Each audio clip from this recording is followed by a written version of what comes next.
Brought to you by Agilus Diagnostics.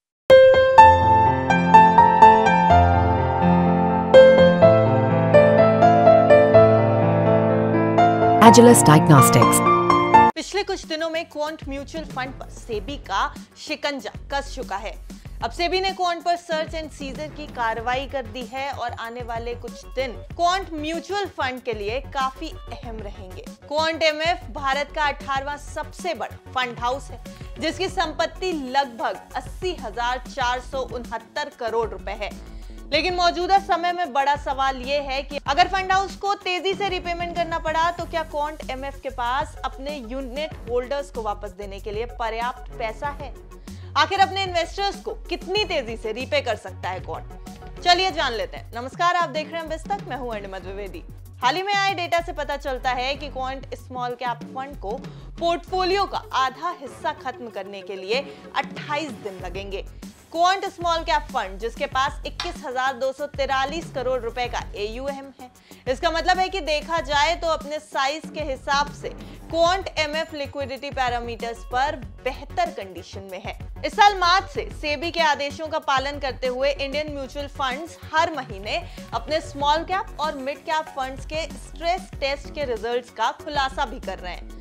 अब बात करते हैं कि आखिर ये स्ट्रेस टेस्ट क्या होता है। स्ट्रेस टेस्ट यानी अगर इन्वेस्टर्स प्रतिकूल बाजार स्थितियों में निवेश किया हुआ अपना पैसा वापस लेने के लिए दौड़ पड़ते हैं, तो क्या फंड मैनेजर कितनी जल्दी अपने पोर्टफोलियो को खत्म कर सकते हैं, यानी कि इन्वेस्टर्स को रीपे कर सकते हैं। चलिए क्वांट एमएफ के केस में इसे सिलसिलेवार तरीके से समझते हैं। फंड हाउस का कहना है कि अपना आधा पोर्टफोलियो खत्म करने में उसे 28 दिन लगेंगे और 14 दिनों में क्वांट अपना 25% पोर्टफोलियो खत्म कर सकता है।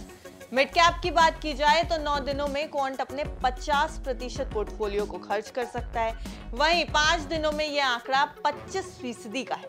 इसकी तुलना में बात एसबीआई स्मॉल कैप की करते हैं। एसबीआई स्मॉल कैप फंड जो 28,365 करोड़ रुपए के एसेट्स को होल्ड करता है और इस श्रेणी में तीसरा सबसे बड़ा फंड है, उसे भी 50% पोर्टफोलियो को खत्म करने में 49 दिन लग सकते हैं। 25% पोर्टफोलियो को समाप्त करने में उसे 25 दिन लगेंगे। क्वांट का मिड कैप फंड बेंचमार्क के लिए पिछला 12 महीने का पीई रेशियो 1 साल पहले और 2 साल पहले के मुकाबले बढ़ गया है। वहीं स्मॉल कैप इंडेक्स के लिए पिछले 12 महीने का पीई अनुपात 1 साल पहले की तुलना में ज्यादा हो गया है और पिछले 2 सालों के बराबर हो गया है। क्वांट के टॉप 10 निवेशकों के पास मिड कैप स्कीम में 2.36% और स्मॉल कैप स्कीम में 1.71% AUM है। वॉलेटिलिटी पैरामीटर पर देखा जाए तो क्वांट मिड कैप फंड के लिए पोर्टफोलियो का एनुअल बेंचमार्क 14.73 के मुकाबले 15.85 है। क्वांट स्मॉल कैप फंड के बेंचमार्क के लिए 18.08 के मुकाबले ये 18.62 हो गया है। 31 मई 2024 तक quant mid cap fund 7,952 crore रुपए के एसेट्स को मैनेज कर रहा था।